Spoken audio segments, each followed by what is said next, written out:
Hello, everyone, and welcome to Learn From Us podcast. Paul and I are super stoked. Khash Saghafi is here. Khash, how are you?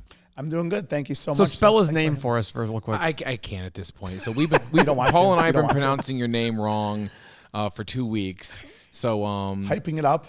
Yeah. How do you spell your name? It's K-H. Go ahead. If you actually Google the King of Persia, King Xerxes. Oh yeah, from 300. You got it. Fucking A. You never saw 300. There you go. Go ahead. Unfortunately, I didn't get any of his money. If there was some relationship. I think you're doing pretty well. K-H-A-S-H, Hesh. Oh, Hesh. It's pronounced Hesh, spelled That's Cash. the shortened version. It's Hesher.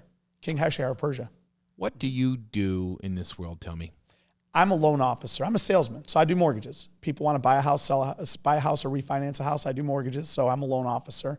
My answer typically is just I'm a salesman. I help people buy houses, get into homes. Tell me about your history. Where'd you start? Where are you from? How did all this happen? Born and raised Parma, Ohio. My whole family's doctors. I was going the medical route. My undergraduate degree is in biology. I went to Oklahoma State University. Oh, you went to Oklahoma State? Yeah. Oh, yeah. Did Oh, you go to wow. Oklahoma State? No, I didn't. I should look at your background. No, I went to Michigan, but it's a lot of people here who don't go.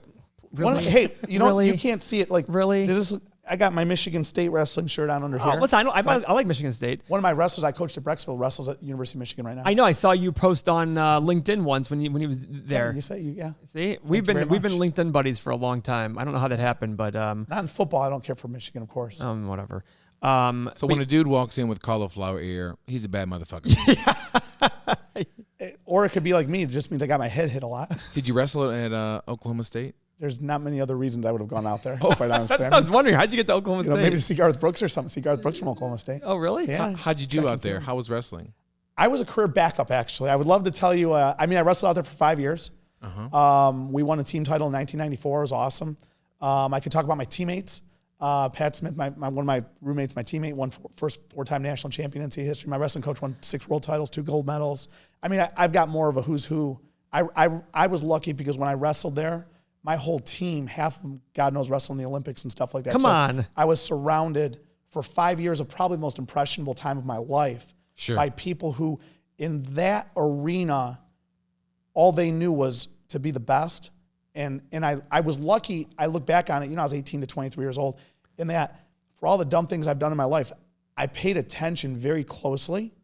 And that was it. Naturally, my goal was to start and was to win a individual national title. That's why we all went out there. That's why we all competed. I think that's why anybody does anything pretty much to win. Yeah. And it's like I said, but overall with my career out there, I was a career backup. I'd love to tell you that like I was going to win a title and I tore up my knee or I did. No. I just got beat by better guys, period, end of story.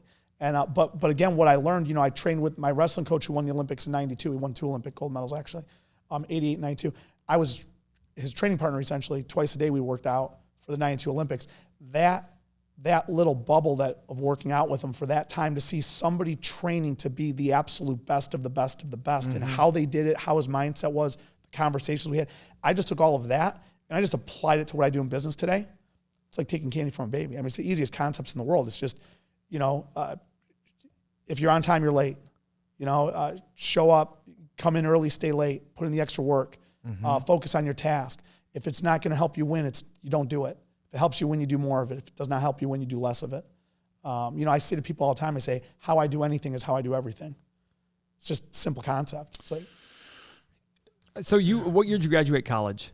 May of 1996, Bachelor of Science in Biology. Biology. I have a chemistry degree, so PhD. Yeah. Yeah. What a waste of time. I can't even spell that, by the way. I know. It's tough. So did you come back to Cleveland? Cow. I did. So I was going to go to medical school at Case Western Reserve. I was in their biomedical science training program to be a doctor. My whole family's doctors. When you say whole family, like both my parents are doctors. My dad's a doctor. Mom's a nurse. 2 brothers are doctors. Did you have pressure from dad, of course? Nope. Oh, really? He didn't care if I was digging ditches, quite honestly. Oh, that's awesome. No, it was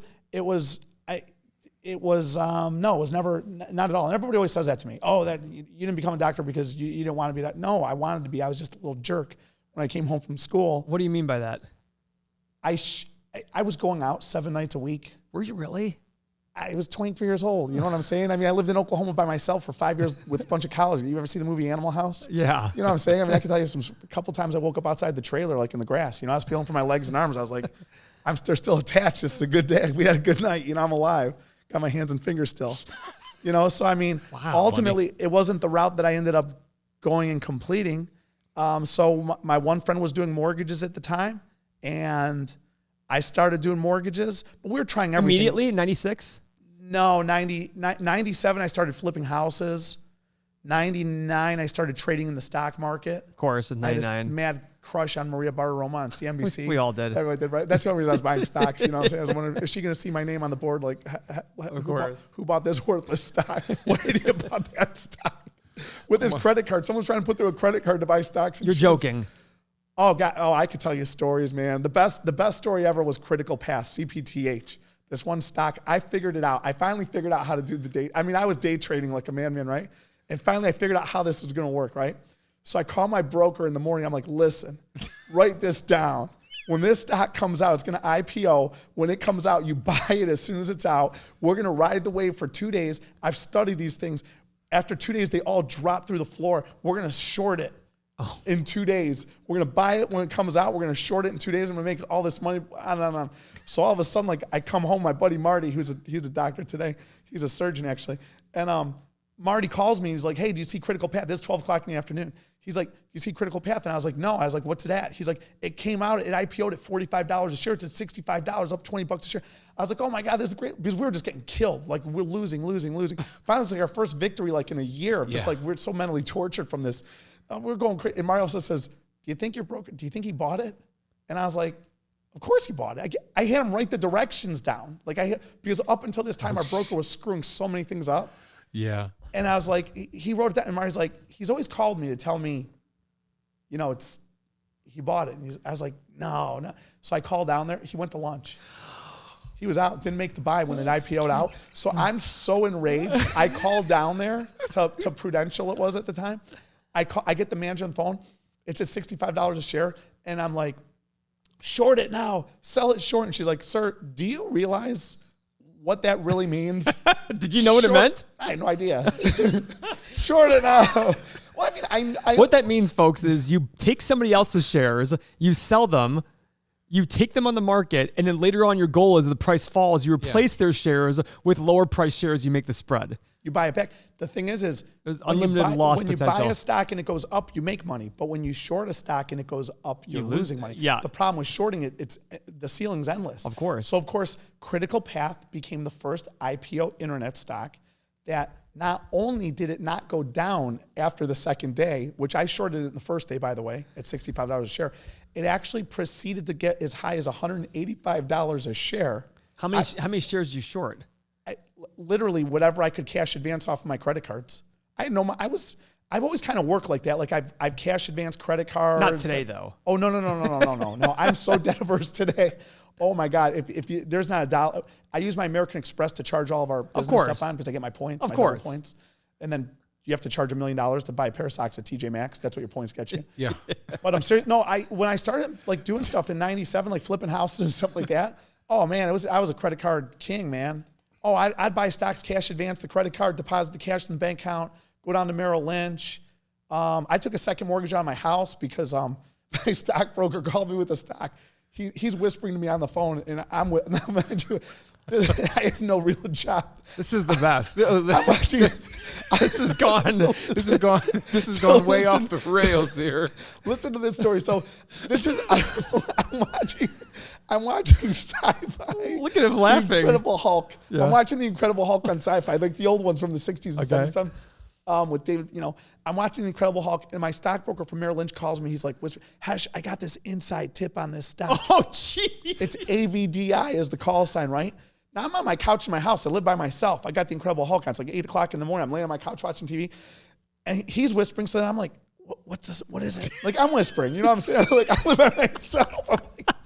So he's like, AVDI. He's like, it's a company that does nuclear waste cleanup, and they're going to get the contract in Chernobyl, Russia, a government contract. And he's like, I was like, what's it trading at? He's like, it's trading at like 50 cents.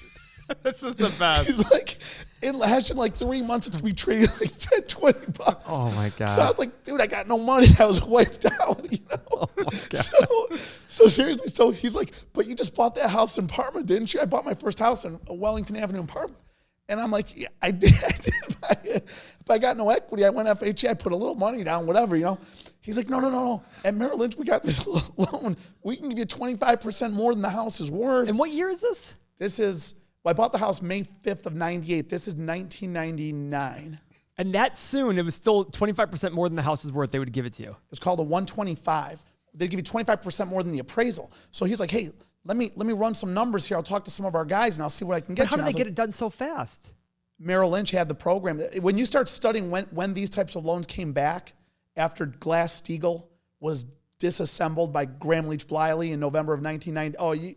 It's so funny because when I look back at my financial moves, a lot of them were because of Graham Leach Bliley. Had that stupid law not been passed, I'd have been handcuffed, which would have saved me, God knows, 15 years of misery financially. Or maybe you wouldn't be as successful now if it wasn't for that stuff. Perhaps. But True. Go ahead. So 125%. Oh, so he calls me back like a couple hours later. He's like, dude, we can get your house appraised at like 125. We can give you like 75 grand. I was like, dude, I just bought it like 8 months ago, a year ago for 92 grand. I was like, it ain't anywhere near that. Like I wasn't doing loans at this time yet. He's like, look, we can get it done, blah, blah. I was like, well, how much money can you give me, bottom line? He's like, I can give you $75,000. And I was like, cool. I was like, how soon can I do this? He's like, well, don't you want to know the payment stuff? And I was like, I'm not really worried. I said, the stock's going to go up so much. I'm good. So I took out this loan, 75 grand. I bought AVDI on Monday, the day I signed the loan for the second mortgage. $75,000 loan. It was a 25-year term at 14.5%. The payment was 14.5%? But in 1999, that wasn't horrible. Yeah, it was horrible. It was like 7%, 8% back then. I was cash advancing credit cards at 29% interest, you know? Oh, this is the best story of all time. I bought 75 grand of this stock. You bought all in the stock? All of it. Yeah. 75 grand. I put it all in the stock. Go on. So I bought it on Monday. The loan, because I signed for the loan on Monday, it came out of rescission on Friday. So I bought 75 grand worth of this stock at like 50 cents a share on Monday. I probably became the biggest shareholder in the company. They probably put like a picture of me up at the Yeah, how do they even support that kind of volume? But go ahead. The loan funded on Friday. I got my check from the title company on Friday. I drove it down to Merrill Lynch, downtown Cleveland. When I gave the check to the teller over the window, I'm not kidding you, the stock was down and like the check was only worth like 70 grand by that 5 days later.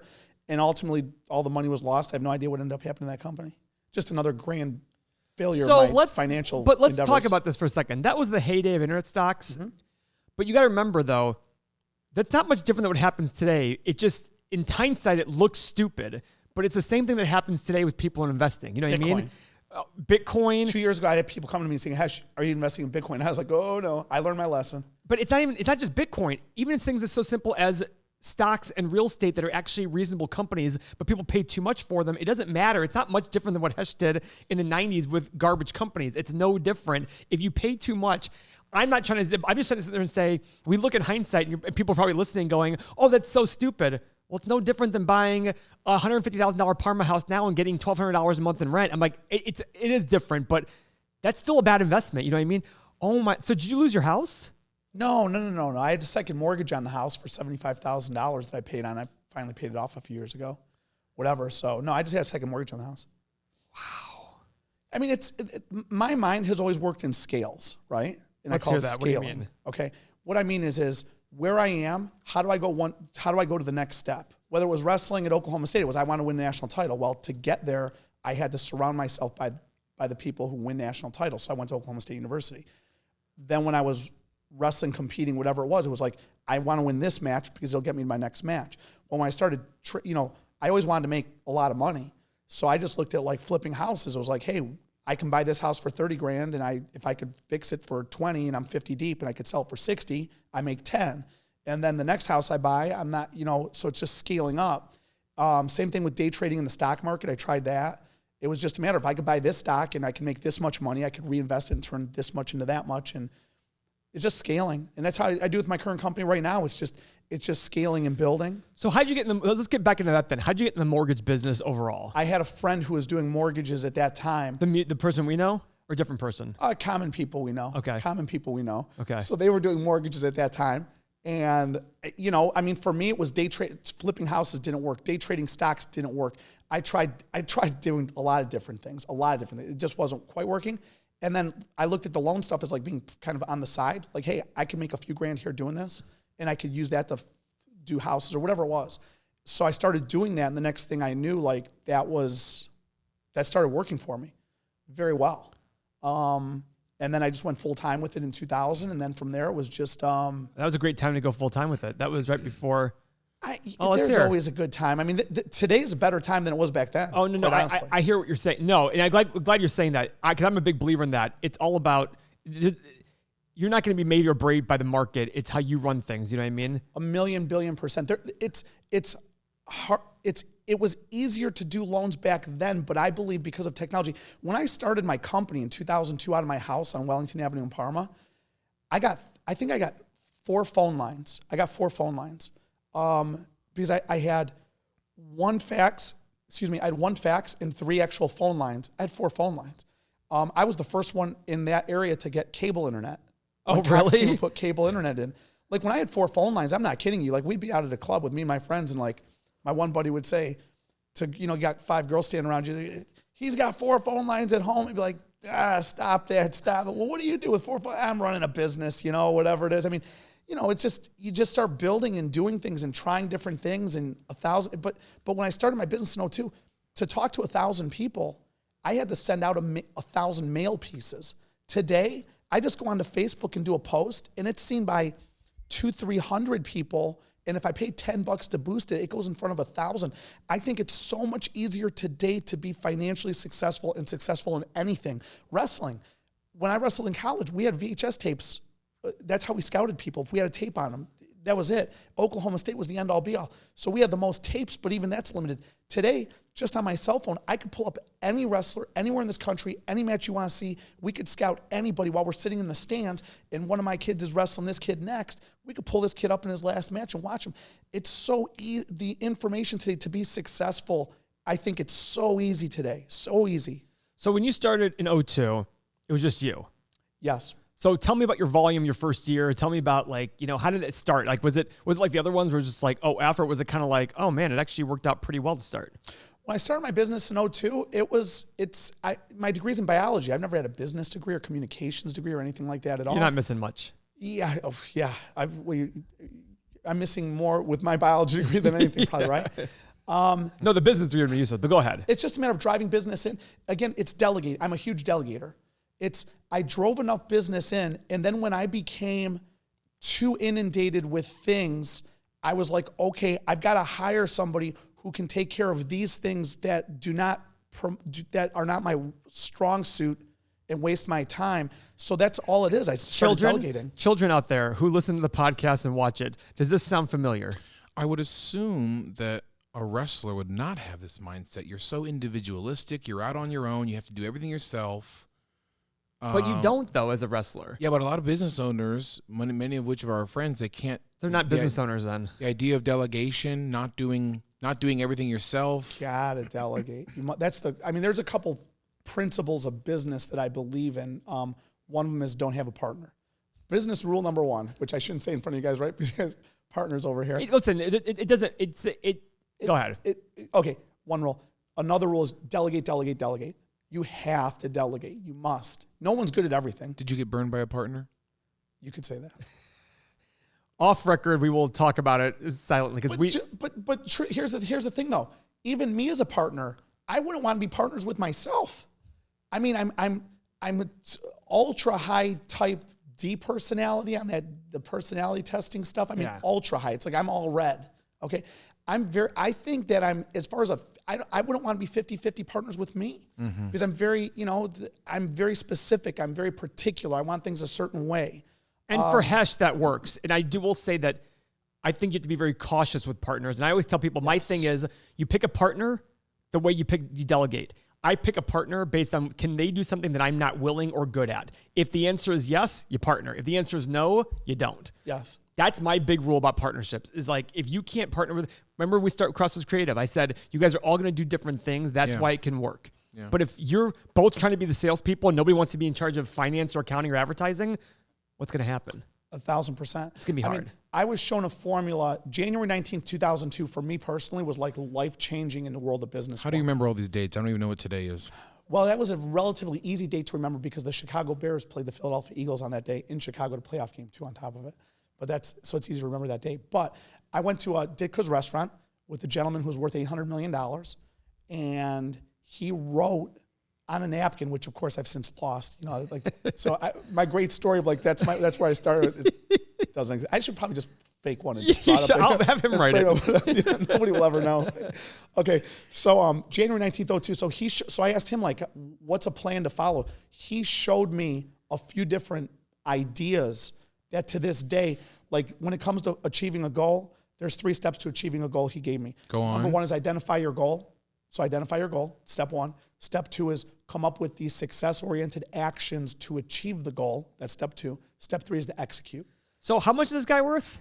He was at that time worth $800 million. And I know his first name was Jim, and I can't remember his last name. So Khash, you haven't watched a lot of the podcasts, but I think Seth would understand why I keep looking over at him, because this is word for word the things I say. And I'm not worth $800 million yet, but at the same token, there's no secret to success. It just seems that every successful person I've ever seen does these exact same things. Mm-hmm. That's it. We do the exact same things. We just do it. I have this thing called B to Y instead of A to Z. I always tell people are too obsessed with starting and the end goal. They don't worry about B to Y, which is these are all the steps you need to do in between to get to that end goal. They always obsess about A. Oh, I need to get my articles of organization. I need to get okay, what about getting sales out there? What about getting marketing, get your product? Oh, yeah, I'll get to that. It's like, okay, you're never going to make it.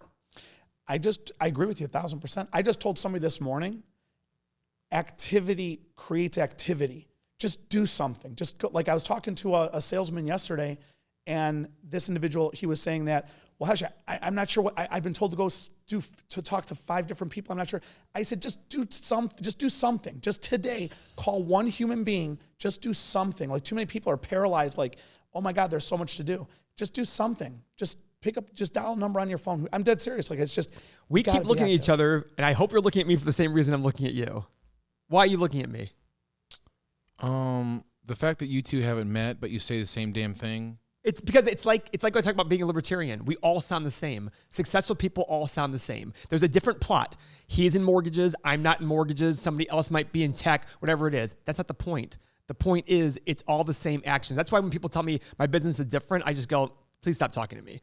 Anybody who says their business is different is absolutely egotistical, arrogant. It's stupid. All our business is the exact same, except our product is different. That's it. When was the shift from being... I say that all the time, by the way. Is that what you say? I literally, not to interrupt you, I literally tell people, I say, there's no difference in business between you and I. Our businesses are identical. Because people always say, Khash, well, mortgages are different. You're not in my business. Yeah. And I'm like, it's all annoying? The same. It's all the same. There's no difference. Instead of having a cell phone to pitch you, I have a mortgage or a set of car keys to pitch, whatever it is. It's all the same. There's no difference in philosophies. The principles of being great, of being successful are all the same. They're based on the same principles. I learned it. I lived it. I was trained it. How did you go from a risk-taking bachelor to a risk-taking bachelor? I'm more conservative today. I would imagine you are. I had $600,000 in credit card debt. So explain that to me. Like, how the hell did you get? First off, so. You do very well now. Like I once saw your post, and I'm going to mention it because you mentioned on LinkedIn that you're working on making 8 figures. Mm-hmm. So I got to think you're probably relatively close to that. Paul? That's $10 million a year or more. Sorry. And so I got to think you're doing at least multiple 7 figures, if that's an accurate statement. Right now I'm around 3.5. Okay. That's net. Thanks for being honest about that one, because not many people talk about 3 or 3.5 net. That's okay. That's really good, right? And somebody asked me the other day, how much do you think Khash makes? I go, I'd believe 3, I'd believe 8. Like I don't know, but I look at it going, okay, how did you go from $600,000 in credit card debt? First off, how did you get there? That's the first question I have. That's the most ridiculous number I've ever heard in my life for credit card debt. And secondly, if I'd have had more availability, it would have been more, by the way. So what? Did you ever declare bankruptcy, if you don't mind me asking? No, I met with my attorney twice, and he gave me the intake papers to declare bankruptcy twice. Fuck, I love you, Khash. That was May of 2002. I had $54,000 in credit card debt. Oh, when I started doing payroll for my first couple employees working on my house, it was payday. I would go to the finest grocery store on Broadview Road, the Fifth Third Bank. Well, Fifth Third Bank was a little in-house of finest grocery store on Snow Road, Snow and Broadview. I'd go in there, and the girl's name was Jenny. I won't say her last name, but I just remember it so vividly in my head. I would take all my credit cards with me, and I'd cash advance them I'd cash advance credit card deposit in the bank and then go write checks to my 2 people that were working for me. And she'd ask me, she'd be like, Hash, like, you're always like cash advancing credit cards. Like, how's business going? Now in my head, I was thinking, how's it going? What do you mean how's it going? I'm dead broke. I'm about to move back to my parents' house in the next couple of days here, whatever. But I told her, I was like, nah, it's going incredible, man. I just lied so hard. When people ask me how business was, I just lied so hard to them. Business is incredible. It's great. So ultimately, my credit cards are maxed out. May of 2002, I had $54,000 in a credit card debt. So fast forward 7 years, you have 12 times that amount. Because I had more money to begin with, so I went deeper. I just went deeper. Was it all business expenses? 100% business. I've never, like, that's the one thing with me that's different is I kind of have an all or nothing mentality. Please come on the YouTube channel and look at his outfit, because my buddy Connor, who is in love with you, said to me, look at this meeting I'm at, and it's all these people in big executive suits, and then you're wearing literally that exact outfit. And I was like, this guy is awesome. I wash them. They get washed. But yeah, I don't know. I just went deep. My personality is kind of all or nothing, kind of. Not kind of. Sort of. So, I mean, no, I tried to go out to Los Angeles to do business. So I was chartered. You chartered? Charged. Oh, I think it's chartered. I was like, Jesus Christ. No, charged. So ultimately, to try to expand my business out in Los Angeles and down in Miami and things like that, I started trying to do business out in those markets. And I could tell you, in December of 2005, I had $600,000 cash in the bank. I'll never forget this. $600 in the bank cash, over $200,000 in my 401k, no credit card debt. House was significantly paid down. Only owed like a couple $100,000 on the house. Well, what was your house worth? 500. Okay. What year? December 05. December 05. By March of 09, 38 months later, I liquidated my 401k. That was gone. Okay. Which I liquidated through it at the business. Zero in my savings account, nothing. I went from $600,000 in savings to nothing. My house, I ripped out another home equity line of credit all the way up to $550,000. I wrote $550,000 on the house. So right now we're at a total, folks, of $1.15 million extra spent. I never added that up, but thanks. You're welcome. That gives me a little bit of like, oh my God. And then the credit card debt. $600,000 in credit card so debt. $1.75 million in 38 months. Yeah. The swing was nuts. It was nuts. My minimum payments on my credit cards were $20,000 a month. I'll never forget when I called Bank of America. I was standing at my dishwasher looking out my window, February of 2009, when I called them to do another cash. Before I'd go to the bank to cash advance it because I had so much debt, I would call them first just to say, hey, I'm just going to cash advance a credit card. I just want you guys to be aware so, if you see the cash advance, it doesn't get frozen or something like that.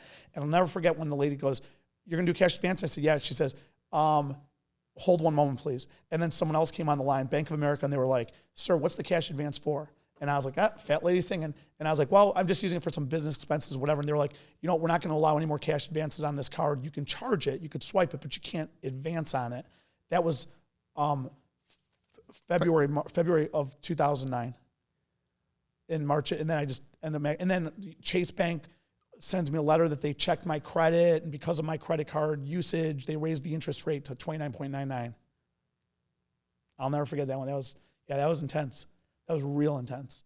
Yeah, so I met with my attorney to declare bankruptcy. Yeah, your minimum payments would be $20,000. Yeah, you're right, because I'm doing the math. Like 2.5% a month is the interest charge. That alone is $15,000. So you throw a little extra on for $20,000 a month. Oh yeah, cash advancing this one to pay that one. Oh, and how big was your business then? Like how much revenue were you doing? I was bleeding at the seams. I was bringing in $40,000 a month, but I was bringing in enough to pay those bills. For you my personally, mortgages. $40,000 at the bottom line. The gross coming into the company was 40. Oh, I was, excuse me, I was check to check by well, I wasn't even check to check. I was cash advancing. I went and met with my brother, and I said I need like $150,000, to get a grip on this thing. I'll never forget this. He takes a check, he puts it in front of me. He says, he has it here, and he says, before I give you the check, he says, how long until you drag me into bankruptcy with you? And he does this. I was sitting there like this, and I was like, push the check back to him. I said, screw it. You didn't resent him for that, though. No. I thank God he did, because I would have taken that money and it would have just been bad money after bad money. So what was your thought process in spending the money? Like, I'm doing this to grow the business? 1,000%. Yeah. And it wasn't working? It just wasn't working. What wasn't working? For example, like something I'm very big on is position yourself as the expert at what you do. Mm-hmm. And that's how I drive business in the door. Position yourself as the expert so people come to you. Now, naturally, the goal is you want people to come to you for everything. And then out of the 10 calls you get today, 2 of them are for your job, 8 of them you feed out to other people. Whatever. You want people to come to you. So you want to position yourself as the expert. So I do that through seminars, social media, stuff like that. Well, it works great in Cleveland. So I was like, well, if it works great here, I don't know, Walmart's here and they got Walmart in Los Angeles, whatever. I'm going to duplicate this model and take it to Los Angeles. It's a bigger market. So I duplicated the model and I took it to Columbus, Florida, and LA. It just did not get the same return. It didn't get anywhere. It wasn't even, to say it didn't get the same return or even as close, it got nothing. It just got almost nothing. I think it's pronounced Florida. I'm shocked. These numbers are staggering. I'm sitting here like, in my mind, I'm like, I think I'm the podcast host, but I'm just like, my jaw's on the floor. I could tell you weren't talking. I'm just like, Seth is like flabbergasted here. Because Seth and I talk, and I always tell him, for his age, he's got pretty good money in the bank. He makes a couple $100,000 a year almost and things like that, but he's a wedding photographer. He hosts this. He has a creative business. But the idea of $1.8 million swing in 38 months, for those of you who might pay attention, that's almost $50,000 a month in negative cash flow that he had for 38 months. I've never looked at the numbers like that. Thank God I didn't. How that would have stressed me out. What were you stressed out back then, or you kind of like the? Here's a story I tell. I don't know if this is too intense for a podcast or not. But no, nothing's too intense. Okay, June 19th, 1997. I'm in the flats, Cleveland, Ohio, 2:30 in the morning, and 5 people come up to me and my buddy. I turn around. This girl gets in my face. Some guy standing behind her, well, it ends up being her brother, reaches around her and shoves a knife in my chest. So I was almost murdered. June 19th, 1997. Stabbed, yeah, right in dead center in the chest, right there. Almost bled to death. So that experience, I had 34 staples down my midsection. They ended up arresting the guy. He got 5 years in prison. I think he should have gotten a lot more than that, but it is what it is, whatever. But that's always been my baseline for everything. I remember the moment at which I was laying on the ground and the thought came over me. Like, I've had people say, Khash, do you have an out-of-body experience? No, I'm not Nikki Sixx of Motley Crue. I was on heroin. No, okay. But I remember I was totally awake. I was completely with it. Now, March 19th, 1994, I was in a car accident. I fell asleep behind the wheel, wasn't drinking, nothing like that. Fell asleep behind the wheel, rolled the truck 7 times, got thrown out of the vehicle, skid across the highway. You weren't wearing a seatbelt? No, I wasn't wearing a seatbelt. It was so long ago, I don't think there's anything legal or illegal about it. Yeah, you're fine. I paused for a split second, right? No, wasn't wearing a seatbelt, got thrown out of the vehicle, slid over 100 feet on my back across the highway. That was a bad accident. I remember them waking me up to scrub the gravel out of my back every day for 6 weeks. That was a bad act. Like, that was a so bad your accident. perspective is, I'm not dying, so that's who all the my fuck perspective cares? is. That's all my perspective. So, like, anytime somebody tells me, Khash, I'm drowning in debt, in my head, I'm like, it's not as bad as being stabbed and laying on the ground with your own blood. So let me ask you a crazy question. How did that feel to get stabbed? The most violent pain I've ever felt in my life. I've probably broken all my fingers. I've torn my knees up wrestling. Nothing comes close.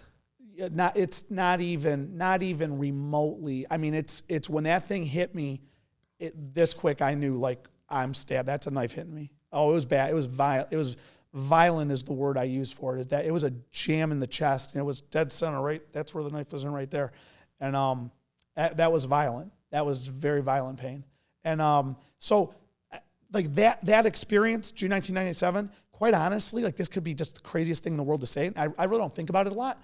But honestly, I think that may have been the best experience of my life. Like, I understand. It's crazy. Now, I'm not married. I have children. Something. No. But those are turning points in your life. You sit there and go, like, I survived it and it sucked, but it changed me. Hands down. So when I have debt, like, there's like having debt, like $600,000 credit card was like my friends would get super stressed over it because I'm very open with things. I tell people this. I think I told you before the show started. I said, when I was dead broke, I wasn't a loser, and just because I've got some money now and I have no debt doesn't make me a winner. I've never defined people by how much money they make. That means nothing. Like, I know people that make a lot of money. They're the most morally corrupt, disgusting people on the planet. I know other people are just completely dead broke. I was one of them. I had nothing. I had absolutely nothing. I was so dead broke. Credit cards maxed out, everything.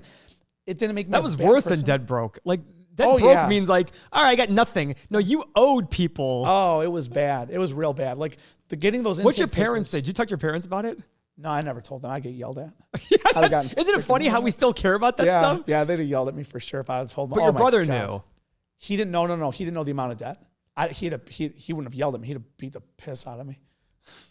Yeah, so that would have been bad. That would have been bad. So no, they didn't know the dollar figures. I'm open. I don't know. Like, I'm open with pretty much everything in my life, just because I don't think I agree with you. It's big. It's just to numbers. Say that I'm going to make this much money.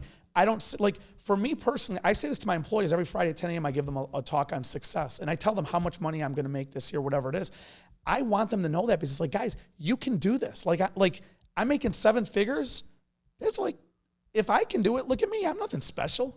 I don't have some sort of special intelligence. I have no creativity. I can't draw stick figures even to save my life. Forget like pictures. I can't draw stick figures. I'm not, the one thing I have, the one redeeming quality I have is I can work. I can work nonstop. And that's my wrestling. Excuse me. That's my wrestling. That's the wrestling background. What was the turning point from all this debt? How did you start turning it in the right direction? I cut off going to Los Angeles and Florida. I cut. Really? I cut what I think they said. President Roosevelt said, "If the horse you are riding is dead, dismount." I didn't stop. The only reason I stopped going to California was because I didn't have any more availability on the credit cards to buy the plane ticket and put up for the hotels out there. It's the only thing that stopped me from going. If I'd have had more availability, I would have kept going. I'll never forget sitting at my buddy's house at his pool out in Irvine, California, and he was like, "Hush, you've got to stop coming out here." I'll never forget telling him this. I said, "Dude, it's all chips on the table, man. This either works or I go bankrupt. One or the other is going to happen. We'll see which one gives first." I'll never forget saying that to him. Because again, bankruptcy, it's like, it is what it is. You do it and you go start over, whatever. So, I mean, it wasn't a big deal. It was a big deal, but I mean, it wasn't, I don't know. I didn't see it as like, it is what it is. I tried, so I stopped going. So as soon as I stopped going to those markets and I just stayed, stayed local in Cleveland, the next day, my business, everything just started turning. And then I had the debt paid off by mid 2010. Oh, in 1 year, a little over a year. Oh yeah. It's intense. The thing is I'm pretty intense the way I work, and I bring in business. I generate business. In March of 2009, February of 2009, how many salespeople did you have on the phones for you? Nobody. It was just me, and it was 2 other employees. It was my processor. And how many do you have now? 130. What? Yeah, that's what I'm telling you. I told somebody the other day it was 125. I didn't know the exact just number. over 130 or so like that. Yeah. All salespeople? No. There's only like 70 sales and that's still 60 a lot of operational full-time employees. I opened the company November 15th. So actually it's our 5-year anniversary just the other day. When I opened the company, it was just me and my processor. So just the 2 of us. So what happened between November 2010 2015? Oh, was that when you had the partner?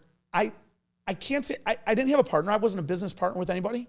But in my industry, sort of I'm a salesman. I'm not independent. I'm not an independent contractor, but I sort of am. I go out there and my job is to get people to call me for mortgages. So I go and do that. And the more people that call me, the more business I do, the more money I make. Sure. Now there are some people that don't go into the office until 10 a.m. and they leave at 2 o'clock in the afternoon to go do whatever they want to do. I start at 3:30 in the morning. I wake up at 3:30. And when I wake up, I'm like this. Like if I wake up like that, like hair on fire, like let's go. Like I could wake up and like get out of bed and go run half a marathon. What time do you go to bed? 10 o'clock at the latest, 10 o'clock. I typically try to get to bed by 9 o'clock. I watch Star Trek from 8 to 9, Heroes of Nikon's Network, the old ones, the originals. I don't watch any of those. Do you operate on 6.5 hours of sleep? Absolutely. I've always operated on not a lot of sleep. I think you only need 6-7 hours anyways. It really depends on the person. Like, I mean, I know people who, listen, I'm not one of those either way. Now, so you went from 2010, 2015. So I worked for companies. Okay. I shut my company down and I went and worked for companies and I reassembled myself. So I only focused on myself, worked by myself. I had 1 or 2 other people with How well me. were you doing from 10 to 15, like personally? I was doing good. I was doing good. It was just that I knew that I could do better if I opened up my own Right, company but I'm just again. wondering, like, what were you making back then? A few $100,000 a year? 300 to 500. Oh wow, 300 to 500,000 a year. Okay. Which 300 to 500,000 a year. Yeah. And so now you start in 2015, and you start on your own again. And did you immediately hire a salesperson, or you start immediately just by you? No, just me. Started by my thing is this: I never worry about hiring people. That's not my goal. That's the byproduct of what I do. People coming on board with me is simply the byproduct. Like I've had people say, because the big formula that I use, I say identify your goal, identify your success-oriented actions to achieve your goal, execute. Step 3, cross the bridge of execution. When it comes to identifying your goals, and I'll say to people, list out your goals, whatever they are, 10 pages of them. And people will say to me, Hash, I want to be a better person. Okay, to me, that's not a goal, that's a byproduct. That's a byproduct of a goal. If you say, I want to feed 1,000 people, okay, that's your goal, is to feed 1,000 people. Well, go to Giant Eagle and buy 1,000 cans of soup. That's your action to go feed the 1,000. I got news for you. Go feed 1,000 people. It's a nice thing to do. There's probably a lot of jerks that do it too, but so that's the formula that I use. And that's what I do. So I never worry about hiring people. I just worry about myself, and I had to drive in as much as I can to make X number of dollars to get to where I wanted to go. And then I knew that I had to go open my own company. I didn't want to. Owning a company sucks. Being the owner sucks. I do loans. I'm a loan. Like people say to me, "What do you do for a liberty?" I never say I own the company. It's not my answer. My answer is I'm a loan officer. I don't. And then they'll find out or figure out, "Oh, you own the company." I do. I'm an owner second. I'm a loan officer first. So owning the company wasn't my goal, but I knew from where I was at, the only way to maximize my income and get what I should get and deserve, I had to open my own company. So I opened it in November of 14. And I kept doing what I was doing. And quite honestly, it's just, we're one of the top 100 lenders in the state of Ohio now, out of over 13,000. So, I mean, it's just growing. I mean, it's like. So how many mortgages did you, like, what's the total value of the mortgages you guys do a year? Right now, we're going to probably do about $300 million in production in volume this year. Now, if it gives you any scale, I think Quicken Loans does like $9 billion a month. Yeah. A month? Yeah, I believe so. A month? It's a stupid number. It's an absurd number. Yeah, so my production of $25 million in 1 month, they do it in a quarter of a day, God knows. That's the largest, the best, the biggest, the baddest. Quicken Loans is the number one mortgage lender in this country. But the thing is that people can learn from Quicken. He's privately held. Yeah. Oh, yeah. Is he the only owner? Yes. Is he the only owner? As far as I know. I mean, I don't know. So what does he clear a year? I could not even guess. Oh, you can guess. If I had to think about it, I'd have to think. You'd have to give me a minute to think about it. I mean, think about it. We average $25 million a month, and my net income is going to be $3 to $3.5 million. So that's another $300,000 a month. So it's about 1%. They're probably going to close $100 so he makes about billion. So if using the same scale, he makes $100 million a month. And I think it's probably more than that. Well, the thing is you start learning with business as you get bigger. The business does not incrementally follow. Well, sometimes just because I double my employees doesn't mean I'm going to double my profit. Well, that might work in the mortgage business. It's a slow curve. No, it's a slow curve, but I can tell you easily, he's easily a couple $100 million a year. Who's he? Dan Gilbert. Dan Gilbert. Wow. All the respect in the world for them. All the respect. They are the absolute. They're the Death Star of my industry. Yeah. They're on an island by themselves. But man, you talk about an operation and how to model a business and how to work. That's the king of delegation. He's got the Ford assembly line in the mortgage industry. You can take that model. The model I was given at Didka's restaurant, it applies to any business, any industry, anything. So if you're a wedding photographer, the goal is I want to go take 1,000 wedding photographies. Is that the right word? I don't know. Who knows? Okay, but my degree's in biology anyway, so hopefully you forgive me for that one. But you want to go meet with 1,000 people this year. Well, then from there you identify the actions to achieve it. Then you reverse engineer everything backwards from there. That's a word that I don't have any tattoos, but honestly, if I got 2 tattoos, it'd be a tie. One would be the phoenix, which I love the symbolism of it, rising from the ashes. Because I've always thought to myself, it's no matter how far I've been down, you get up. And the second thing is the word reverse engineer. Reverse engineer is like my whole life is begin at the end, begin at the end, begin at the end. Start with where you want to be and then work backwards. And when you do that, you'll find out where you should begin. And then it's kindergarten. I do it all day. It's just kindergarten. So what's your goal and result here for the company? The end game for the company, there's not really an end game, quite honestly. I just want to make certain amounts of money so I can do certain things. You say 8 figures. It's actually 9, to be honest with you. So you want to make $100 million a year? I do. That's my goal. Make $100 million net in one single year.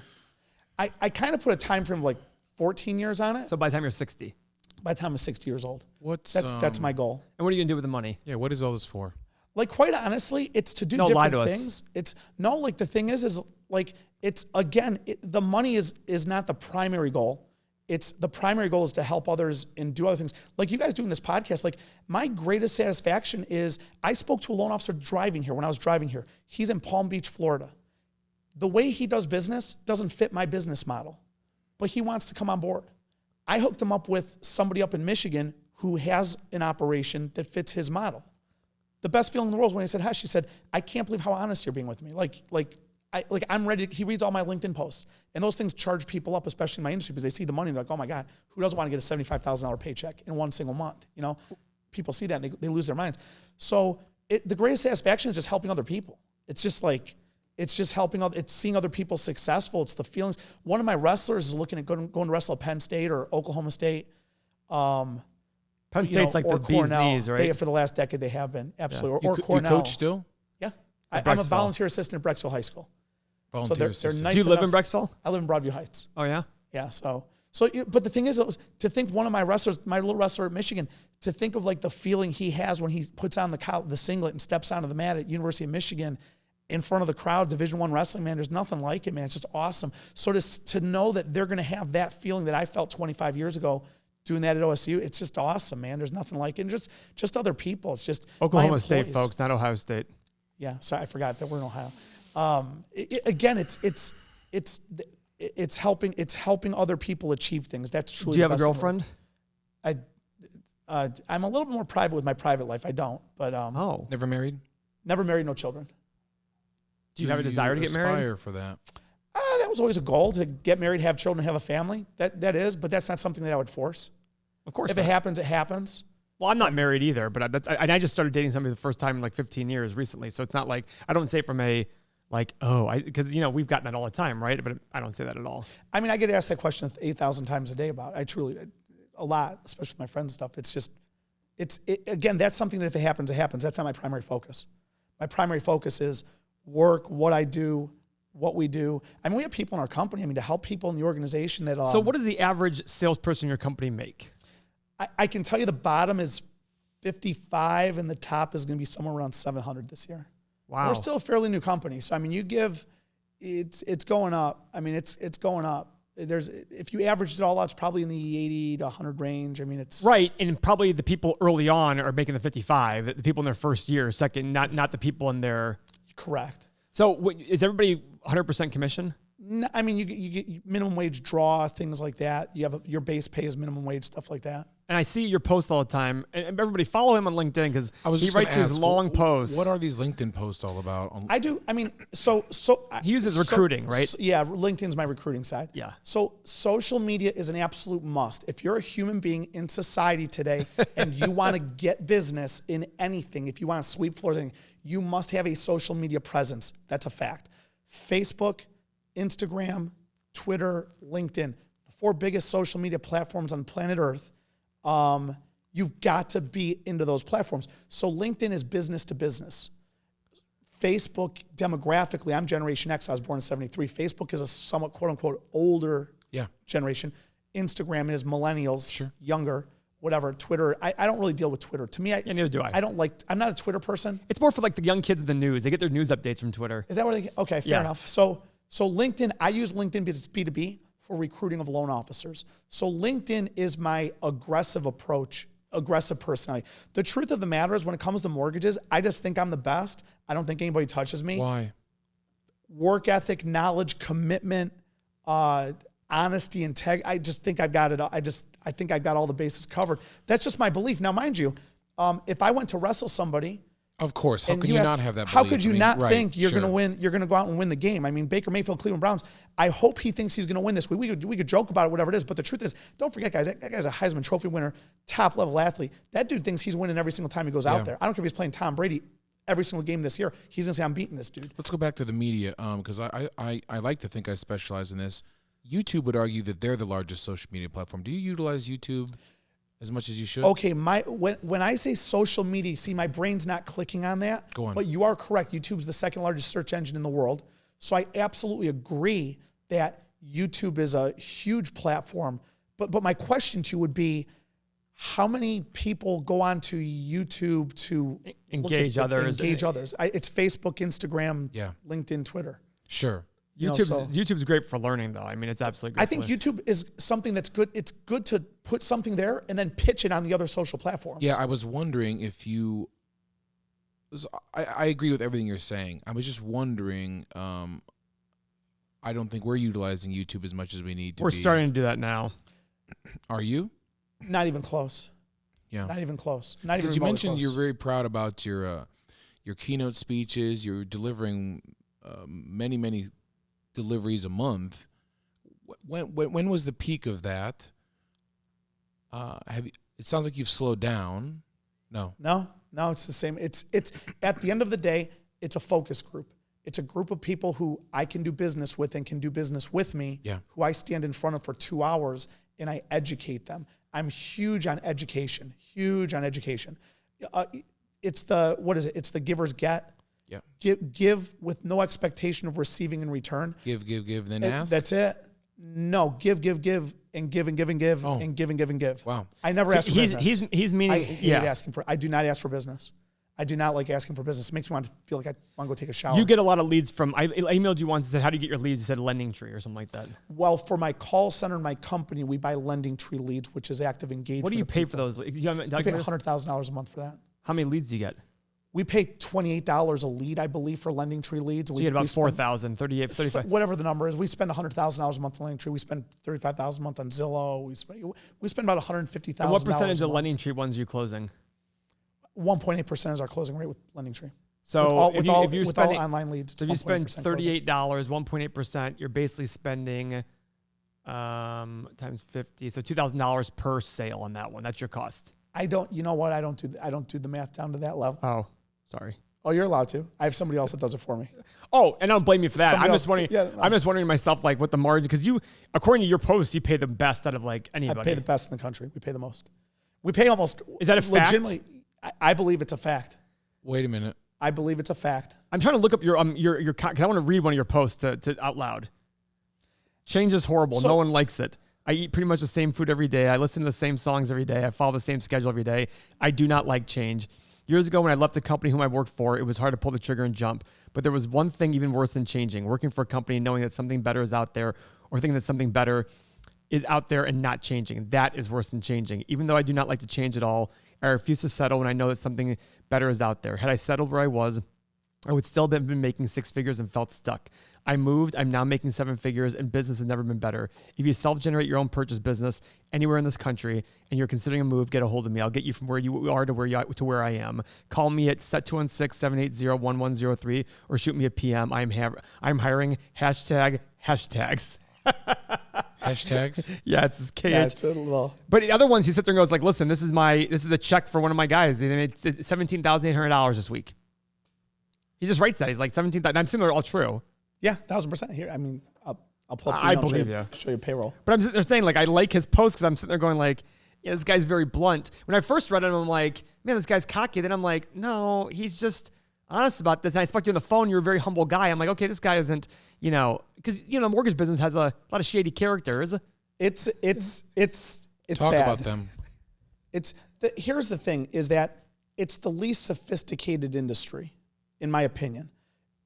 It's a licensed. We need to be licensed. But what does that mean? But it doesn't need, there's no formal education. There's nothing beyond that. It's not hard to get into the industry. It's not hard to be a loan officer. And the biggest number one problem, in my opinion, is my industry as a whole does not educate its people, including me, on how to do our jobs. So there's no formal, place I can go to learn how to read tax returns, for example. That's a major problem. Like, if you want to do a loan with me, you're self-employed, you own a business, I need your tax returns. Well, I got to look at your tax returns and calculate, can you afford what I'm going to do for you?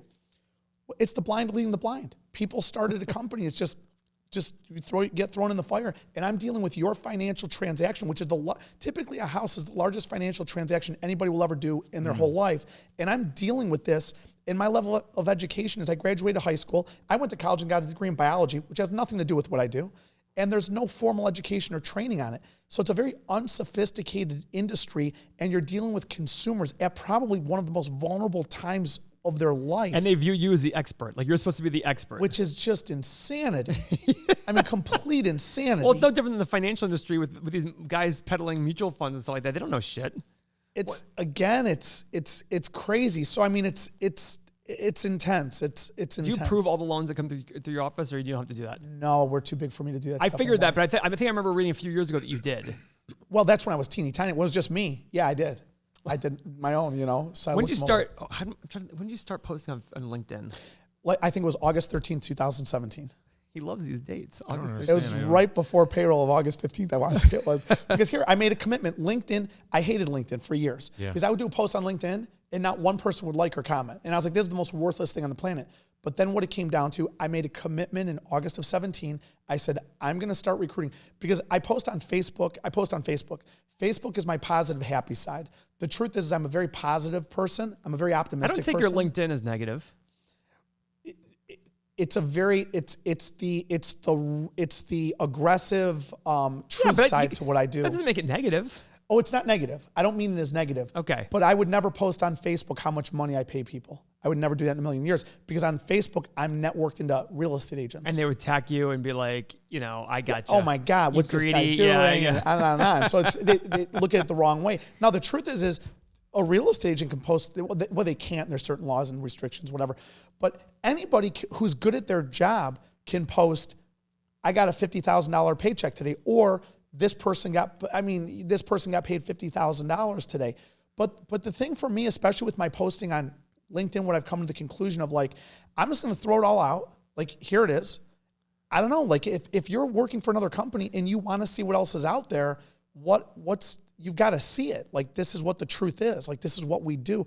Everyone's so like worried about like, you can't tell me how much money you make. Again, I don't define people by, and I guess I understand I don't know. Like, I guess I can, if I really thought about it, I really don't know. Like, why are people so covering up? It's a funny conversation. My girlfriend and I talk about this because, 10, 11 years ago, we were buying pieces of the Miami Heat, and her son at the time was 9. And he goes, how much are you paying for that? And she was like, don't ask that question. And I was just like, why not? She's like, it's private. I'm like, here's a 9-year-old kid who's interested in sports, and he's asking me a business question. I'd rather just talk to him about it and say, yeah, this is what I'm paying for. This is how much I'm buying. And he might be like, maybe it's his motivation to go, I want to fucking do that someday. You know what I mean? And we all talk about it but what's it really going to say about spending the money? Nobody's going to come kidnap you. I mean, we have this world of like, Dan Gilbert needs to worry about kidnappings. Warren Buffett needs to worry about kidnappings. Not Khash Saghafi in Parma, Ohio, in Barbary Heights, Ohio. But we have this thing of you don't talk about money. It's like, well, maybe we talk about money more. It's funny. Both my parents are doctors. My dad said to me when I was younger, when you go to high school, I'll tell you how much money I make. It was one of the best things he did because it showed me, I like our lifestyle. That means I got to go make X amount of dollars if I want to have that lifestyle. And if I don't want to have that lifestyle, I just got to be accepting of the fact that if I make a lot less, I can't have that lifestyle. Done. And it taught us financial things, you know what I mean? And the other thing for us, it was my dad did not spend a lot of money relative to his income. And that made me now aware, like, oh, I don't have to spend, like all these other people who made my dad's income were living baller lifestyles. And we were living well, don't get me wrong, but he wasn't living like that. That was a benefit. We don't teach that, though. I agree. I mean, I don't know. Like the money side of it, like my LinkedIn side is that's the aggressive side. That's the side I say, I just think we're the best, period, end of story. And if someone wants to step up, step up. And if there's somebody else out there better, there's always, my wrestling coach in college told me this, there's always somebody out there better than you. There always is. Who else says that, Seth? Keep going. So there's, I know there's betters out there, but I'd have to see, you have to show me. Come at me, bro. There you go. Now, when they come and they're better, honestly, I'm going to figure out why they're better. I'm going to train to beat them. Yeah. It's just like in the sport of wrestling. That guy beat me. Okay, well, that's why I'm going to go back into practice. I'm going to practice twice tomorrow instead of once tomorrow. And it's just the same application, the same mentality. I always tell people, take everything you learned in athletics and just apply it to business, and you'll be a multimillionaire 10 times over. It's the truth. It's the God's honest truth. Athletics and business are the most democratic, are the most at level playing field of all time. That's it. Athletics, nobody's going to give you, if you're in D1 college sports, they're not going to be like, you know what, you're a really good guy though, so we're going to put you out there and start. It's like, no, you just don't perform. You might be a good guy, but if you're not performing, you're not performing. You have to work at it and all that stuff. Same thing with business. Kids struggle with this. My 9-year-old was in tears after a game this Saturday because he did not win the medal. Well, use it as a positive. Just be like, hey, do you want to have that feeling again? No, okay. Well, then you got to go. Well, it's worse. X. Like we give out the medal every week to someone, so it's automatic. I know. So then when he didn't get his, or we skipped him, now he's in tears, and so we had to have this long, drawn conversation. He thought he deserved the leadership medal. I said, well, what leadership skills did you exhibit today? And it's like, oh, he's rattling off those things. I said, well, if you thought you did that, then you won it. Congratulations. You don't need something, but. There's entitlement, the entitlement factor is huge. And like, I'm fighting with my children right now about, And you'll continue to fight it, just like our parents fought it with us, and every generation's more entitled. I don't think you'll ever get rid of that. I think that's always good. Disappointment's always good. What I tell people or the kids I coach or whatever, I say, marry yourself to the process, not the goal. Yeah. So many people get, like I was talking to my one little wrestler, his goal is to win the state tournament. He's in 8th grade, whatever. And I said, so what's your goal? I said, win state tournament in March. And I asked him, I said, so if we do all the right things, practice right, diet right, we execute everything correctly. But then on that weekend, on that moment of that match, you just happen to get a really sick stomach just before you go out there, and you get caught right at the last second. You get hit with it, you get caught, and we take second place instead of first. Would you consider this season a failure or a success? He said, complete failure. He says, I either win it or anything less than winning is failure. And I told him, I said, so what you're telling me though is if you do everything right and take second, it's a failure. I said, here, I'll turn the question another way. If you do everything wrong, we skip the training, we skip the practices, we cut corners, we cheat, we lie to ourselves, we lie to our coach, we do all that stuff.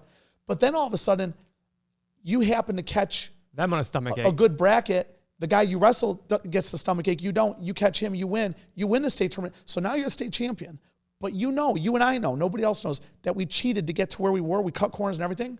Would you consider that a successful season? He literally said to me, he said, I never thought of it like that, but no. Well, he's young also, right? But there's no question. You know what I mean? But so it's funny. So I'm an avid chess player. I have a chess coach. I played a really high-rated player this weekend online.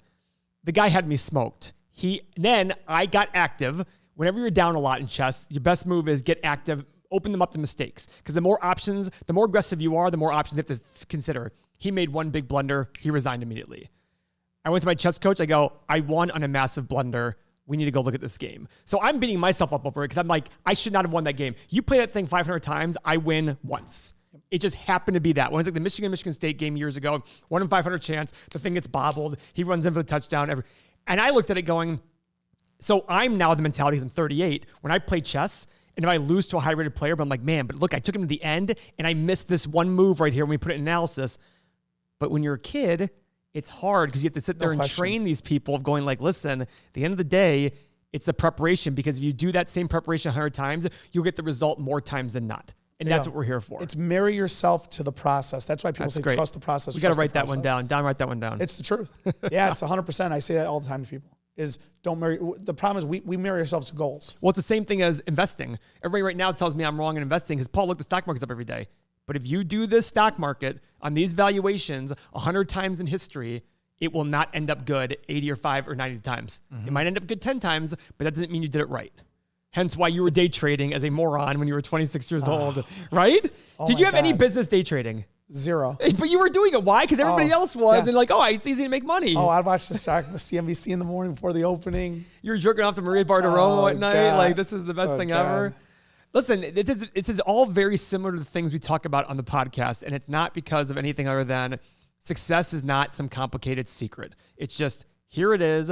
Go figure it out. Go execute. That's it. Working backwards. Talk about reverse execution. There's a reason why he looked at me for that one. I would sit there and say, okay, what's our end result? What are the steps we need to get there? Let's go get the first one done.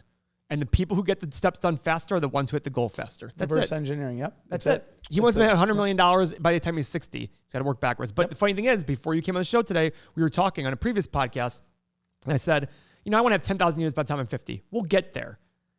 But I don't want to get there just to get the 10,000 units, to your point. I said to him, but if I'd rather have 5,000 units that do really, really, really well than the 10,000 units that do okay. We have 600 units now, and I told him, I bet you a lot of people have 2,000 units who don't do as well, don't make as much money on 2,000 units as we make on 600 units. Part of what I think, like when I go to like my little $100 million goal, which I honestly don't say to a lot of people, I said to my employees, like they know that goal, and I give them a talk, but I've never really said anything. Why don't you say it? It's just not a big deal, I don't think. I don't see it as it's not a big, I don't see it as, like, for me personally, it's. Then why do you have it as a goal? Because I also know that goal is going to make me work every day. Or maybe it's not a big deal to others, but more of an internal goal. It is. So $10 million, so if you made $10 million tomorrow, you think it'd stop working? Oh God, no. Well, then why do you have that? Why do you need that motivation? The other thing is it's what it will allow, what I will be, But you're a hustler. It's like wrestling. It's like wrestling at Oklahoma State. I know. The person I became, like, if you had talked to me when I was wrestling at OSU and I was a backup, I'd have said this. When I was graduating, I tried to quit the team. When I was in my 5th year, senior year, January, I tried quitting the team. My coach would not let me quit. He was like, "You're not quitting." He's like, "You've been here for almost 5 years. You're going to finish. You're finishing this. Like, you're not quitting." And I was like, this whole thing was just a big, massive failure. I wrestled here 5 years. My goal, I came here with one singular goal, to win a national title. I was like, we did.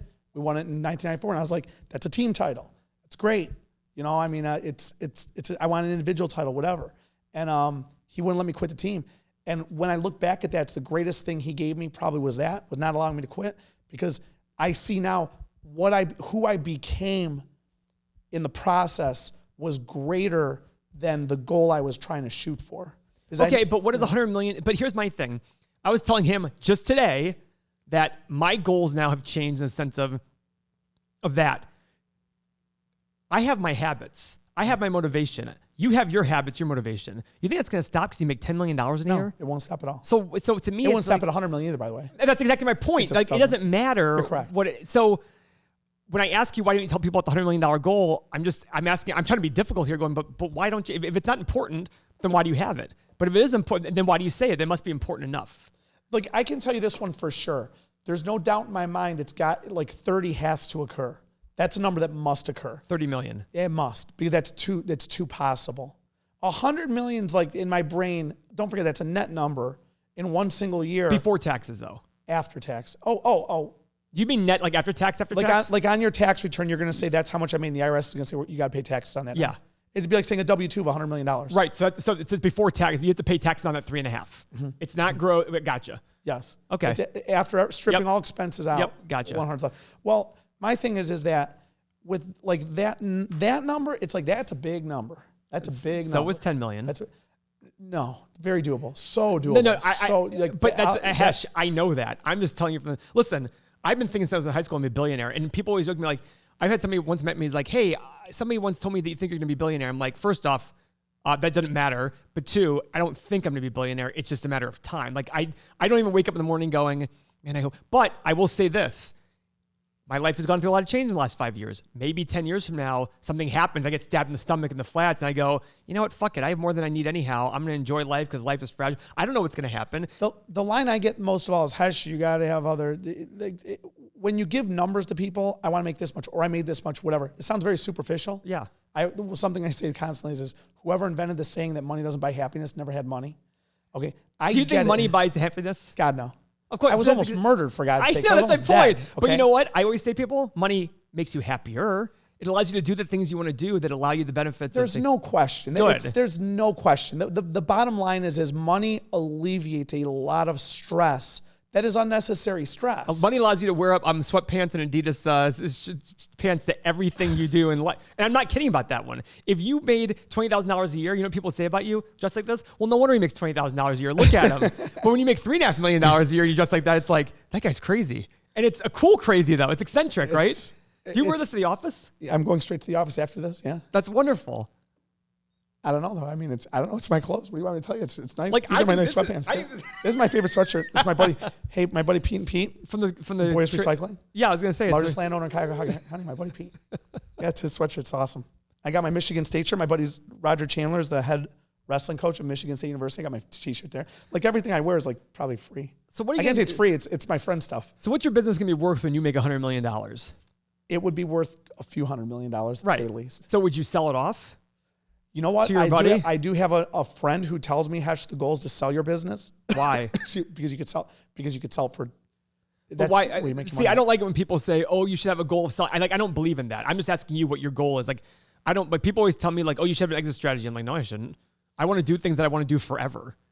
Yeah, I mean, it's again, it's just growing the business. You have the wedding photography stuff. It's. I don't really have an end game or like get out, do this, do that. I mean, it's just working through the processes. And every day that goes by, I've been reading books. So in 28 years, I read 2 books. Okay. I read 2 books in 20 years. I hated reading. I hate reading. I hated it. Well, then at the end of June of this year, I said, I know to achieve success. I know Bill Gates and all these famous people say they read books. Paul Gabriel. Okay. 60 books a year. Yeah, 50 to 60 books a year I read. Keep going. I hate books too. Okay. You got to stop that. You can't, that was me. Since the first week of July of this year, I think I'm at 57 books. Oh, wow. Why would I read a book when I can just work on my business? The truth of the matter is they're not mutually exclusive, by the way. The truth of the matter is that reading books over the last 5 months has allowed me to analyze my psyche, my mindset, and learn how to interact better with people. It actually has, I've learned a lot of terms of things I do. Like, I'm like, oh, I do. Like, there's a book called Atomic Habits, How to Form Habits. Well, something I started doing 7 months back in May of this year was to, instead of trying to do a new habit, like I'm going to do this for an hour a day, I would say, I'm going to do this for 2 minutes a day. I set the bar so low that there's no reasonable excuse that I could possibly come. If you said, Hesh, do this for an hour, I'd say, I'm busy. I got a podcast. I got to run a business. I do this. I can give you a million excuses. Now, mind you, they'd all be lies. They're just excuses. But they'd be too strong for you to overcome. You know, But 2 minutes? But 2 Fuck minutes? You can't do You're it. correct. If I can't give you an excuse why I can't do something for 2 minutes. So I said super small goals. And the next thing I know, all of a sudden, like I started doing it. Like, then you started with habit stacking. You start doing more and more. It became easier to do more and more things. And then I read Atomic Habits and I'm like, oh my God. Like I do that. I do this. I do this. And I learned what the word trigger is in the form of forming habits. So reading books, suddenly it gave me words and diagrams and maps and things that I'm already doing, but it now makes it easier for me to do. It allows me to interact with people. I have a ridiculously strong personality. I think there's a big part of me that's kind of a jerk. I want to get my way, okay? I need to learn to interact with people better. I just do. I've got to learn to interact with people better. Reading books on how to interact with people, I'm learning how to interact with people better. Give an example. Give an example. Like, give an example of how in the past you're like, I was a jerk here and I should have handled it this way. 15 years ago, Give me the exact date. I'm just kidding. Running my business. You should have just given me a date because I would have believed it anyhow, so go ahead. 15 years ago, running my business, no music, no TV in the office, no music, no TVs, suit and tie every single day, no music anywhere, no decorations, no nothing. And now you brag about your Christmas decorations last year. That's the way I run it. It's like, I'm in here to work. I came in to make money, not friends. We're going to come in and work, and this is what we're going to do. And that's it. Today, everyone's going to take time off of work. No one's going to plug in for 8 straight hours or 10 straight hours at work. They're all going to unplug. So I'm going to help them. Like, why not, if you're going to get distracted, why not help you with your distraction? Today we have 50, 55-inch TVs throughout our entire office that play just TV shows and movies. There's no dress code. We have a full-time cook who cooks food, video games, music throughout the whole entire office. A lot of people say that if you walk in my office, a lot of people say, Hash, how do people even work here? It's too loud. You get used to it, though, I say to people. So, I mean, today I'm way more, it's not even easy going. I just understand it better. Like I want to go back in time 15 years and punch myself in the face. Which, by the way, is something that I say to people who are building businesses or wanting to build business. I would like to go back to myself in 2009 and shake my hand. Like today, the Hash of today, I'd like to go back to 2009 and shake my hand and say, thank you for not quitting. Well, the other thing, though, is you can't go back in time and yell at yourself. You know why? Because you're this way because of back then. There's a better way to run a business. Like you should. Of course. And guess what? 15 years from now, hopefully you're looking back at 46-year-old Hesh going, you fucking idiot. You did it all wrong. True. And that's what reading books does. You got to read books. You have to. That was me. I hate reading. I refuse to read. I don't have time to read. What about listening to books? I guess it's different for everybody, I suppose. But when you're reading and the music's off and everything's off around you and you're focused on it and you're reading to read, I don't know how. Like when we got an argument about this. Like I don't believe in audio. Like people say, how should I listen to audiobooks? Dude, your eyes by themselves, when you're listening, your eyes are looking at something. That means your brain is processing 2 different things at once. Yeah. When I'm reading a book and I'm reading the words, my brain is doing one thing at once. Darnell Sanders, are you hearing this right now? It's funny you mentioned that. We go to Mexico every year. Seth is part of that. One of my buddies is named Darnell, and he always says, oh, I read this book. And I always say to him, you didn't read the book. He's like, it's no different. I'm like, okay. And then Seth defended him. He's like, well, at least he's doing it. I'm like, I got that. But don't say... No, I'm sorry. That's right. I specifically say I listen to books. Yeah, you did that. But Darnell said, I read this book. And I always joke about, you didn't read the book. He wants the people to think that he read the book. And by the way, and my point is, if it didn't matter, then why didn't you say I listened to the book? I know. If it really didn't matter, and you're like, it's the same thing. If it's really the same, it's like somebody I knew who went to St. Mary's College and said, I went to Notre Dame. You went to Notre Dame? I thought you went to St. Mary's College. Well, same thing. I'm like, well, if it's the same thing, why didn't you just say I went to St. Mary's College then? You shouldn't be embarrassed. It's the same. It's no different. So what other books? What other books? Look at him changing the subject now. The whole point is you have more focus on there. The number one greatest book I've ever read in my life is How to Win Friends and Influence People by Dale Carnegie. I didn't get through it. By the way, that's the big Warren Buffett book. That's the big Warren Buffett book. To me, that's the number one book every human being. Your children should read that book. That's on human interaction. That book, number one. I would almost say a second book. I only read 2 books in 20 years. Another book I've read multiple times, He Still Moves Stones by Max Lucado. I'm not religious. I've only been to church for weddings and funerals. I've never read the Bible. But that book there is a bad book. Like, incredible. He Still Moves Stones, Max Lucado. It's short because my attention span, I like short chapters and things with big words in the book. So small words and stuff. Yeah, I need big like I need a big font. A big font. Yeah, you need big text. I need a strong font. You didn't have any near-death experience when you got stabbed?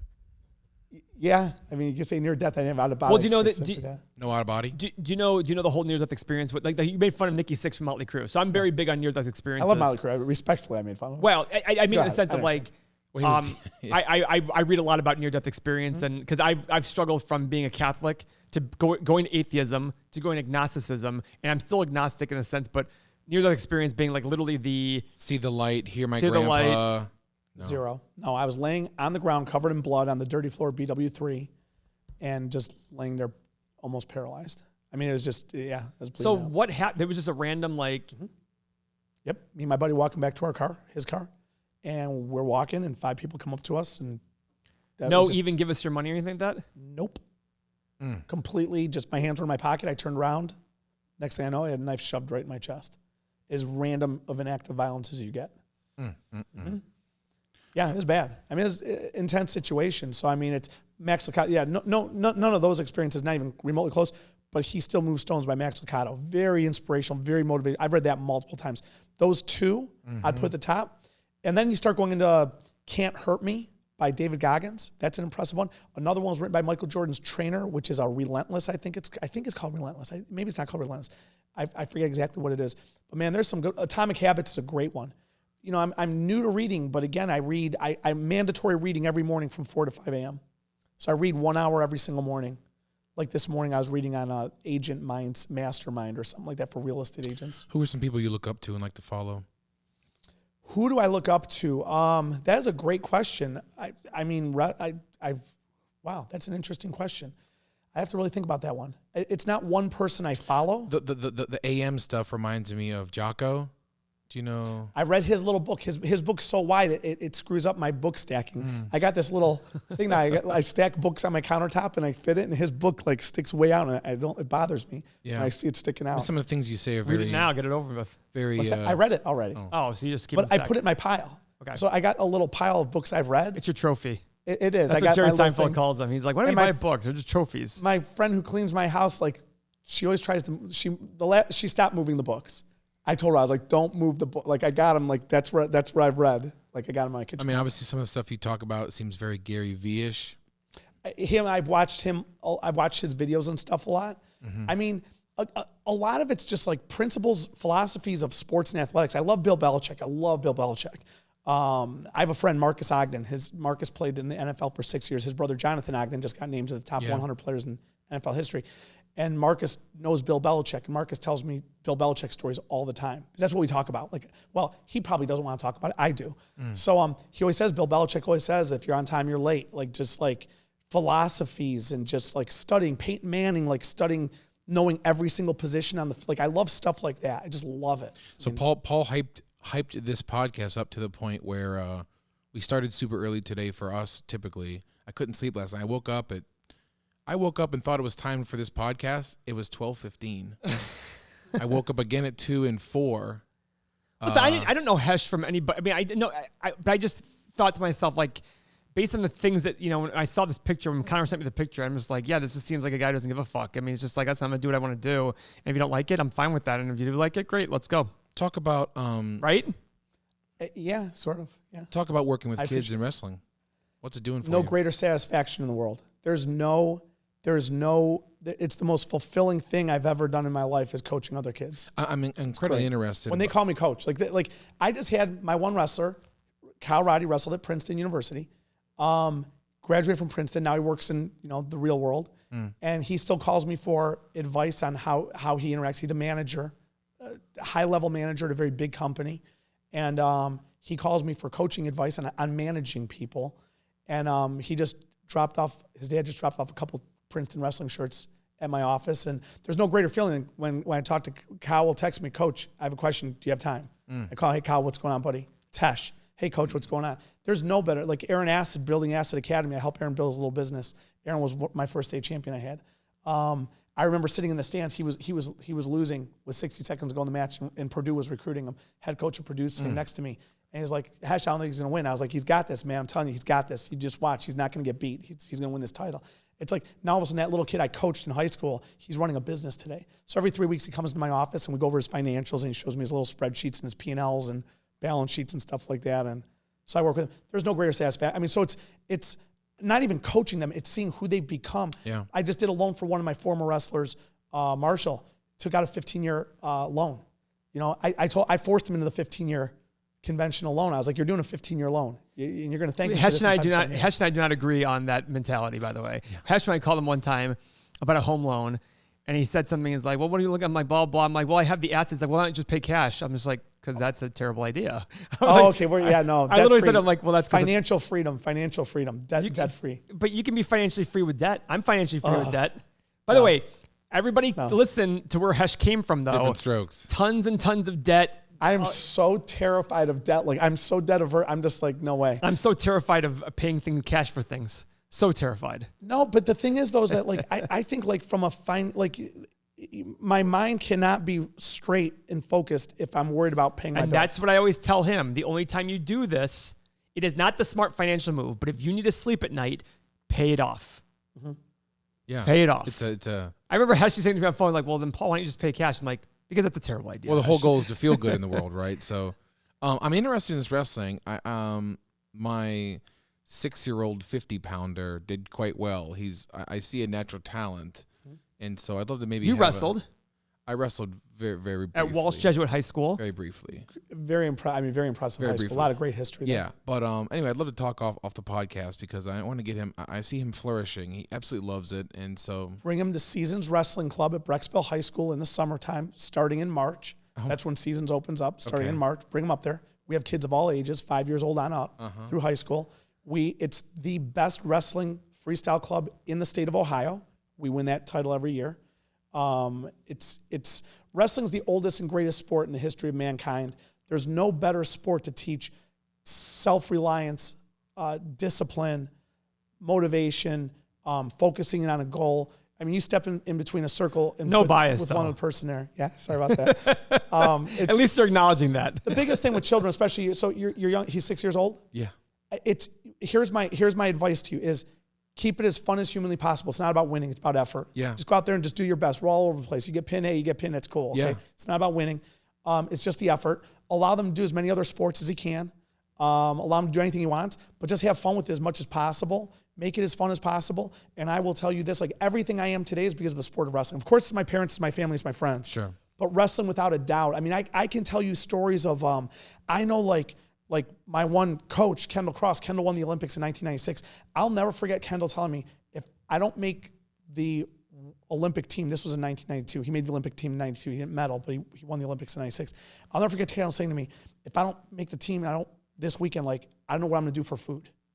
Now, for me, I was like, I'm just going to go back home and I just call my mom and say, Mom, I need more money. You know what I'm saying? Yeah. But for him, it was like, this is life and death. He won a gold medal in 96? 1996. Olympic gold in Atlanta. Kendall Cross. So, like, seeing that and getting that feeling of, like, of how important that was to him, it's just amazing. It's just, you know, seeing my wrestling coach, John Smith, won 2 Olympic gold medals, 6 world titles. Just, I went for hours. So when my teammate Pat was the first 4-time national champion in NCAA history. My Randy Couture, Randy is now in movies and stuff like that. And he's taken to a whole different level. And just all those people, you know, it's just great being around him it's just great. You know, it's just great. People, surround yourself with great people. How can people follow you to surround themselves with you? How can they follow you and get in touch with you and your company? I appreciate. I mean, I'm on LinkedIn. I'm on Facebook. I'm a LinkedIn and Facebook junkie. I'm on there 24/7. I prefer the term whore. FYI, when I emailed him to come on the podcast, I got an answer in about 2 minutes. I'm very responsive. No, that was good. I was just like, oh, great. I already got there because we said something like, I want to have this guy on the podcast, and I messaged you, and then I'm like, oh, there's a response. I know. Then you guys wanted me to sign that contractual You're agreement. welcome. Listen, tell legal. I was like, this is like, tell legal. This is like official. Oh my, what in God's name is this? My brother is official like a referee whistle. That guy is intense. And I was just like, listen, we do it because we do provide compensation. So I told Don, I'm like, Don, I don't want to lose this guy. Just tell him if he's willing to forgo the money, just come on. All right, sounds good. Done. And I knew you would say yes once I did that. I appreciate it. Because I know you don't care about the money, so you're just like, F it, I don't care. Tell us about your company if people want to get a hold and work for someone like you. I appreciate it. I mean, Liberty Home Mortgage, we're a mortgage lender. I mean, the better thing I would say, I mean, I don't want to take up, I don't want to like soak up time, like just like sell my company in there. Just do it. Okay, I appreciate it. Yeah. We're a mortgage company. Just call me. You know, By the way, now my cell phone's glued to my hand. My little fancy schmancy iPhone 11. By you announcing that in the contract that you did, that you claimed you didn't sign, but you actually did, we now own all of your companies. So we're gonna put you on salary. That'd be nice. You're in charge. Nice? I would say you can have it, but it's actually a legitimate asset. There's no debt and there's a lot of asset in it. So no, I won't give it away like I used to. My mind is blown, bro. This is insane. We have to have you on again. I'd love to hear an update, how the company's going. You guys can go look up Critical Path, CPTH, and AVDI, and go tell me, please, what There's happened no to those way. companies. There's no way they're still around. Zero chance. Impossible. You know, from my perspective, as just some like lonely kid from Clinton, Ohio, his dad drove a dump truck. Like, just to sit here and listen to you guys talk about this, like, it's really incredible. You talk about surrounding yourself with people. It's just like, I can't believe I get to sit here and get paid to listen to you guys talk about this awesome shit. This chart is not available because the company doesn't exist. Of course. I was going to say, is that thing still around? I think we should invest. It's low. Oh, by the way, slow now. By the way, just one quick thing. So Critical Path, it's up to like 185 a share, and I'm just being tortured to death. I'm watching it every single morning because I bought it. I sold it at 65. It's up to 185. All of a sudden, after 6 months, it comes all the way back down to $65. And my friends are like, Khash, buy it back. Just get out of it. And I was like, I'm just telling you, it's got to keep going lower. And finally, my best friend Tommy's like, will you just do it and stop? And I was like, fine. So I bought it back. So I basically got, now mind you, I had to pay interest because I'm borrowed money the whole way up, back down. So I buy it back at 65. So literally, it's like a break even, right? Yeah. I'm not joking with you. Within 3 days, it was down to like $5 a share. I was, oh God. I still remember that so vividly in my head. Oh my God. Well, off camera, I got to tell a follow-up story on that stock.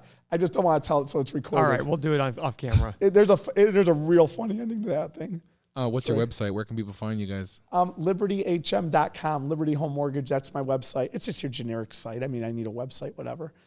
LinkedIn's the best. Like LinkedIn and Facebook is my two things. I post business posts on Facebook, my Facebook business page every morning. I do a business post. So like, you know, like I did a post. I don't even know what this morning's post was, but like I'll put like every action you do matters. Every single thing you do matters. Or the way you do anything is the way you need to do everything. Like those, I post things like that. One. I post things like that on my business page, or business builders, I call them. And then on LinkedIn, I do a little bit of sprinkling of business stuff. It's more towards loan officer and stuff. But those are the two social media platforms. How many leads do you get for people wanting jobs from LinkedIn? I have no less than 3. I have at least 3 conversations a day, 7 days a week. For real? It's pretty intense. Yeah, it's gone to a level that I. And what percentage do you hire? Very small percentage. Like 5%? Yeah, I don't even know. I don't track it. Like the guy in Florida this morning, he called me off of LinkedIn. That guy's ready to rock and roll, but he doesn't fit my model. And it wouldn't be fair to him. How does he not fit your model? He does conventional condominium, high-rise jumbos in Florida. And what do you focus on? Not that, for God's sakes. I mean, first-time home buyer, government loans, FHAs, VAs, USDAs, whatever. He's doing $800,000, $1.7 million purchases in South Beach, Florida. Now, we can do the product. We can do that. So I can do that. But we're not great at it, and we wouldn't be great at it. So I told him, I said, I'm not the dude for you. You know what I'm saying? And I mean, it's like, I could have called back to the office. Hey, we're going to board this guy. It's going to take at least 1 to 2 months to board the guy. You know, so like, let's prepare the products for him. It just wouldn't be right. And I told him, I said, it just wouldn't be the right thing to do. I wouldn't feel right telling somebody that stuff. That stuff was done to me by people, you know, who shall remain nameless. Speaking of that person, can I be spiteful? No, not on camera and video. I just hope that you get larger than that person. And I'm already greater. I'm already greater. That's exactly what it is. But the same is, I know, listen, this is me. This is the thing I need to work on myself personally. Like, I was so screwed by that person, and it was a small amount of money, but it was the lies that were said that really bothered me, that I go, something's going to catch up someday. We'll discuss off camera. Goodbye. Discuss off camera. Thanks for joining us. Thanks, guys. Khash, it was awesome. I appreciate it, man. You guys are too kind. You're the best. Follow Khash on LinkedIn. We got to do a promo. And yeah, thanks for joining us again, man. And Facebook. We'll have to get you back. Thanks. Appreciate it.